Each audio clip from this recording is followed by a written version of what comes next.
উজ্জ্বল ভবিষ্যতের স্বপ্ন নিয়ে আর্থিক সুরক্ষার জন্য এক অভিনব পন্থা খুঁজে বের করলেন তরুণী।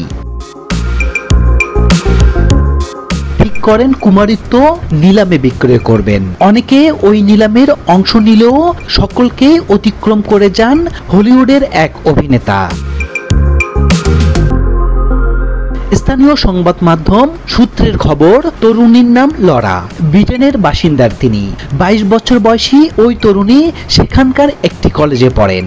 আর্থিক সুরক্ষার জন্য তিনি নিজের কুমারিত্ব নিলামের বিক্রির সিদ্ধান্ত নেন। অনলাইনের মাধ্যমে লরার কুমারিত্ব নিলামে কেনার জন্য ক্রেতার অভাব হয় না। ক্রেতাদের তালিকায় নাকি ছিলেন সমাজে গণ্যমান্য ব্যক্তিরাও। তালিকায় নাম লিখিয়েছেন হলিউডের এক অভিনেতাও।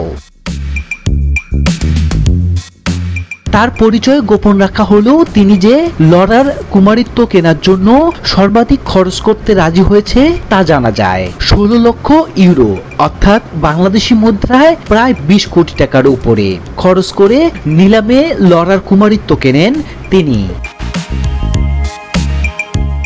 লরা আদৌ কুমারী কিনা তা যাচাই করতে হলিউড অভিনেতার সামনে স্বাস্থ্য পরীক্ষা করা হয় লরার। তরুণীর পরিবার ধার্মিক এবং রক্ষণশীল হলেও লরার সিদ্ধান্ত সমর্থন করেছে তারা। লরার দাবি, এবার তিনি নিশ্চিন্তে ক্যারিয়ারের দিকে মন দিতে পারবেন।